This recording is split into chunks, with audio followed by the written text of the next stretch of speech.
All right, welcome to VMware Explore 2024 Day 2. John, we've been getting great interviews. Everybody's excited about the general session today. How are you feeling? It was good. One of the conversations I really liked was talking about silos, and that's not just from spending too much time out in farming country. What did he say about silos? Yeah, you've got to get them out. Yes. It is not a great place to be having these silos. They're slowing down data center operations. That's right. And that's something as we talk publicly about how we're trying to help customers with that product. Right. But also got me thinking about what are the silos internally we've had, and how have the challenges been on breaking those down? Introspectively, we can talk about this is all one product, but is it really? Are there different groups or tribes or silos going on in the back end? Yeah, there's definitely a great parallel there. And we're going to talk today, a good friend of the show, a good friend of ours internally as well, Vijay Ramachandran. Vijay, welcome back to the podcast. Thank you, folks. Good to see you, man. Yeah. So as John's saying, obviously VCF is the story, and Hock's vision for what we should do is to get everything together, put us all internally. He put us all in the same group, but the idea that our software offering is just one good offering that has all the beauty that is VMware inside one offering. But it's interesting how that actually it conveys also internally, right? So there's been a lot of changes going on in the organization of product management, and I'd love to hear your version of that. Yeah, he wasn't kidding when he said it's integrated. Right? It's integrated both from a product standpoint as well as from a organization standpoint. So, as you know, previously I owned product management for storage. Right. And then more recently, after the Broadcom acquisition, we did somewhat of a small integration where we brought ESX and storage together from a product management standpoint. But that wasn't enough because the ESX is all about, it's a runtime. Yeah. But it's also resource management, DRS, vMotion, etc. But that was in a separate organization.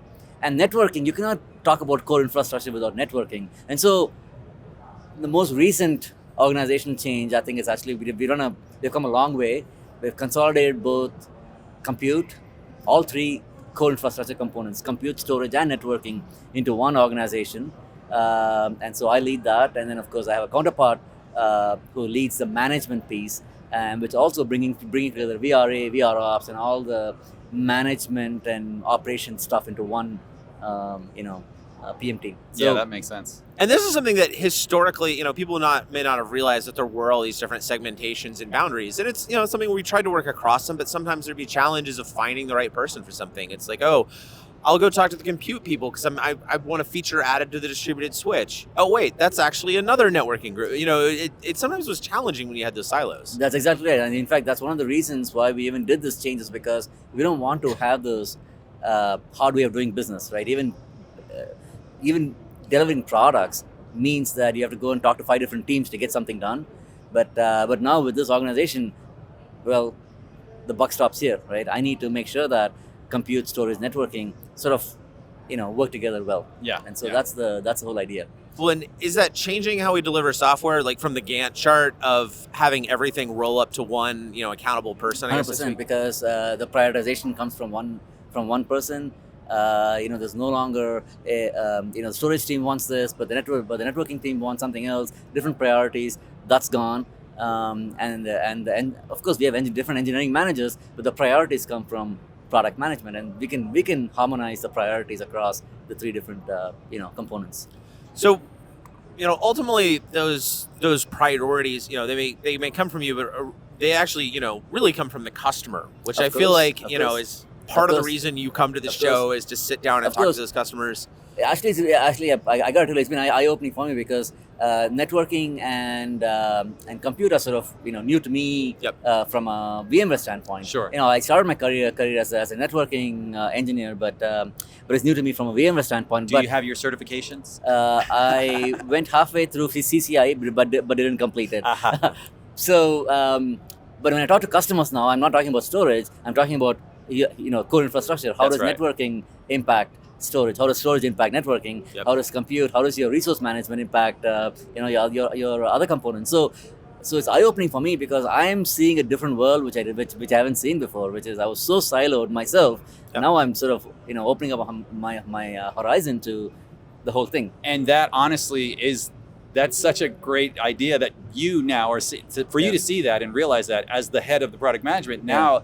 What does that mean, right? That means that you can actually pay more attention, understand, and make sure that these things work together. Exactly right. Yeah. Aside from that, what value do you think this is bringing to our customers externally that this is now all together? So look, I mean, at the end of the day, from a core infrastructure standpoint, there are maybe three goals, right? One is we want to ensure that we provide the best experience for our customers from a TCO standpoint, right? You want the lowest cost, the most efficient, whether it's storage or networking or whether it's compute, you want to lower the cost, okay? So, so now I can look at TCO not from a single storage component perspective. It's not cost per gigabyte of storage. Exactly. It's cost per gigabyte of RAM also, and cost per core. And cost per port, right? Dollar per port. And so it's about compute, storage, and networking, and that's great. That's one goal. And so I can now think about TCO from a holistic standpoint, which is awesome, which I love. The second is that, even though some people say it's hype, I believe that we are in the age of AI, right? And every customer is going to be in the next 5 years. There are going to be every customer of ours is going to have some kind of AI application running. Some type of model, no question. Some model, something, right?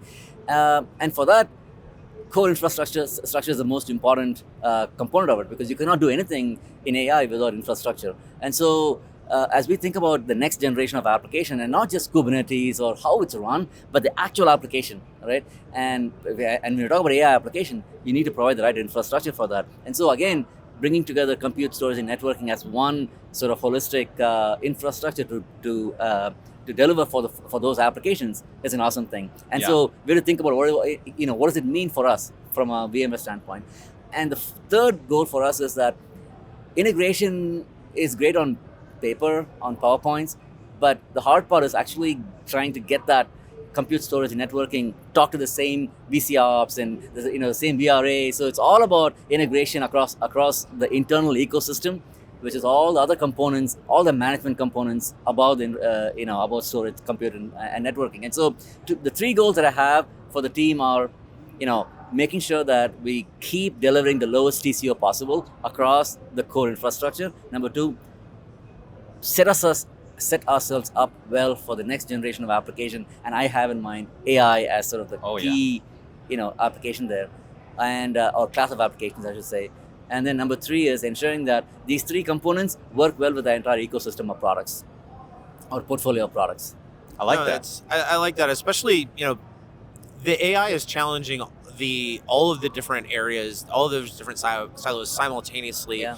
Historically, if a new application came along, it might have been data, capacity heavy. Okay, it was a storage problem, or it's an in-memory database thing that's mostly driving memory or performance. Or I'll give you one example. Since you're a networking guy, I can give you one example because you also know networking well. Yes. Okay, I'll give you an example. We used to talk about 40 gig network. Yeah, that's old news. It's crazy. Okay, that's old news. 400 gig. Okay, exactly. Now we're talking about 400 gig network, and to run 400 gig network at line rate on vSphere, it's not just about compute. It's not just about our TCP/IP stack. It's the whole damn thing. How do you offload? Exactly. Yeah. And so it's actually exciting to be working on some new stuff like that. Yeah, like the concept of DPUs and some of these offloads. I'm like, at 10 gig or RDMA, I'm like, that seems like a nice to have maybe. And then we start getting 100 gig and beyond. It's like, we're going to have to rethink how we push packets around. Exactly. Yeah, we used to joke and say 25 is the new 10. Yep. But now 400 for AI is just, It's insane, right? And every storage company, every networking company, and every server company is thinking about how do you push that kind of line rate, right? Into our compute platform. So yeah, and I'm curious what some of the customer conversations you've had this week, but certainly one I have heard as it pertains to AI is that a lot of people are curious about how they're going to, what they're going to use for AI, but nobody has a plan for the infrastructure. Nobody fully understands the infrastructure part of that. They're just looking at like what applications, what use cases can I have, but trying to understand how we get the infrastructure to support that is just and customers are still kicking the tires when it comes to AI.